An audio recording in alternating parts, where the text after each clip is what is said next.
What's up, folks? Happy Sunday. Time for another version of One Heartbeat Talks.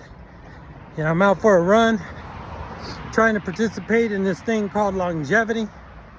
After 3 open heart surgeries and 6 pacemakers and a whole bunch of near-death experiences, I'm doing my best to contribute to my good health. What are you doing for yours today? Come on, speak up, make a post, talk to me. But as I was running, I had these thoughts that go through my head, and like 10,000 of them, just crazy thoughts. And so I snatched one of them out of the air, and I want to share with you. About 21 years ago, I was self-employed, owned like 3 different businesses. I had a auto glass and detail shop, martial arts school, and a counseling business. I was working for California Youth Authority, welfare to work program, and foster care services, and I was on top of the hill. So I sold my business. I sold my detail business and thought, you know what? One of these days I'm going to go back to school, but right now I want to focus on this counseling thing. I wanted to focus on this because I realized that it was a gift. I got into California Youth Authority without a formal education, and I became a contractor for foster care services without a formal education. I was speaking and counseling all over the county, Chowchilla Women's State Prison, and I was enjoying it. I thought, something good here. Well, around that time, things started to fall apart, and I started to lose contracts. Money was getting short in the county, and then this one person changed the course of my life. I had this big contract with the county. This lady came in and she said, if you don't have a formal education, a bachelor's degree, we will not contract with you any longer. And I had this contract for 4 years. And I love this population of people because I was a foster kid. And I was helping foster kids, and I was teaching them independent living skills, and I was enjoying the shit out of it. And she said, next year we're not going to contract with you anymore. And this was my bread and butter contract. And I got scared, and I wasn't sure what I was going to do. And then just after that, the program called Medical Risk Association program that used to help me with my heart and my medical bills, that program got canceled. And I found that I had to go back to work for somebody else so I could get insurance, and I felt like my life was going backwards. And I went into a funk. December of 2003, I was going through divorce. My life was changing, and it wasn't no tiptoe through the tulips. Sometimes change doesn't come in warm, fuzzy feelings. It comes in things that turn you inside out and upside down. And I looked at it as if my life was over, and I wasn't sure, and I got depressed and I got anxious. But I wasn't ready to make the major change. You see, when I worked at the welfare to work program, I used to do this little test. The people would come in, and my job was to teach them vocational skills so that when their time came, they were able to go out and get a job. And what I noticed is that after about 2 or 3 weeks, people seemed to sit in the same place. They put all their shit in the same area, and they got comfortable in that one area. And so what I did was, one day I told them, I said, do me a favor, pick up all your stuff and move to a different place in the room. And I watched. And most people, all they did was pick up their stuff and they moved to the very next chair. And what that showed me is that sometimes when it comes time for change, people often seek the path of the least resistance. People are not willing to make the major change because they get comfortable. And I had gotten comfortable. And just like them, I was uncomfortable. I was having a hard time making the change, thinking about leaving the mountains and going back to school. And I was scared because I got thrown out of school in the 10th grade or the 11th grade. And I didn't think I was able and capable of going back to school. And I was scared. And so right around that time, I went through a serious funk, and I ended up in a psych ward over in St. Helena Hospital.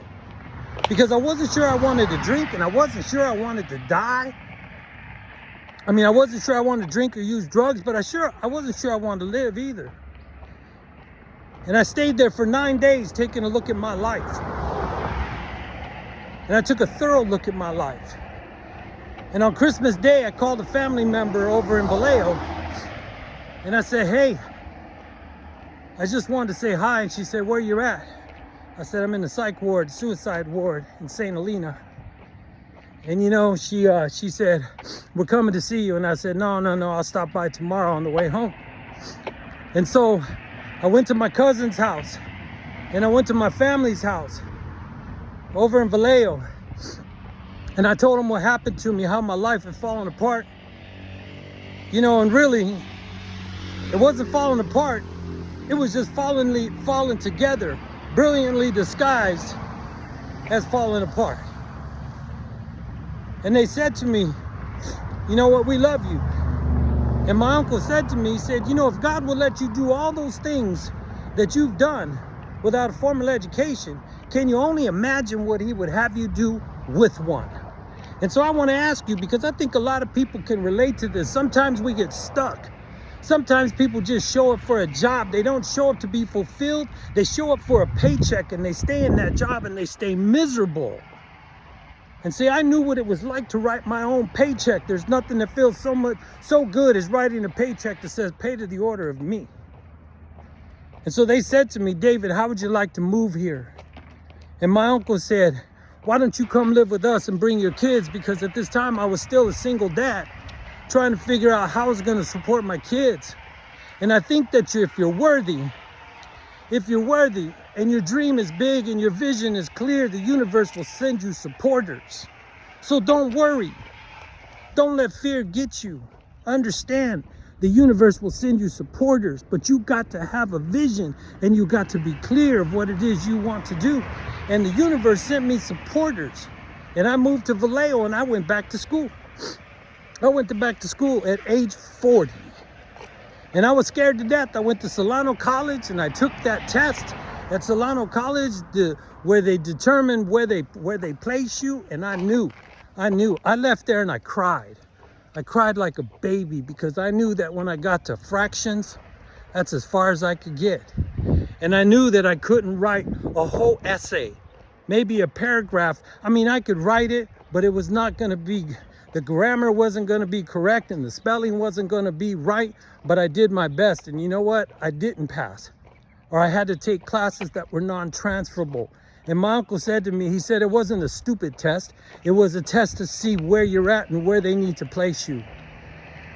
See, I was scared. But you know what? Sometimes it's not so much what happens to if we do, people. It's what happens to us if we don't. What will happen to you if you don't make the changes that you want to change in your life? Will you stay the same? Will you live in mediocrity? What will it be for you? And you know what? I jumped in with both feet. Thank God for the support of my family. Thank God the universe sent me a whole world of supporters. And thank God for my creator for helping me along the way. I got my bachelor's degree. I got a master's degree in counseling, marriage, family, child therapy. And then because I've never done one of anything, I got a master's degree of education, adult education training. And I remember in that degree, I went to school with my oldest son. Together, we went to our masters together. And you know what? This is a boy who used to tease me. Although they had respect for me, my son used to tease me because I couldn't help him with his homework. Because I couldn't help him with his math and with writing papers. Because I didn't have the knowledge. But we got to go to school together in our second master's. He was pursuing his and I was pursuing mine. And we were in the same program together. And let me tell you this, that was one of the greatest joys of my life. And you know, we graduated together. We walked across the stage in Sacramento. And they called junior and senior. And we were the last two people in that stadium. And the crowd roared. And you talk about a Kodak moment. That was a Kodak moment. But let me tell you something. My GPA was higher than his. And so I got to look at him and say, who's your daddy now, punk?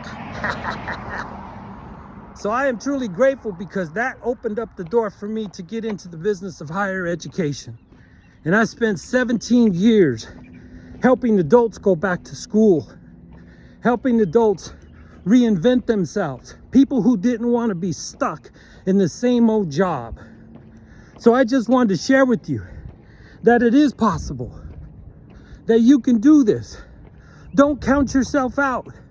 There are a million things that will get in your way of your dream and your goal and your vision. But I'm gonna tell you what, you should not be one of them. And so I just wanted to share that story with you for those who are considering going back to school or changing the course of your life. Don't waste no more time. Get up and do it, baby.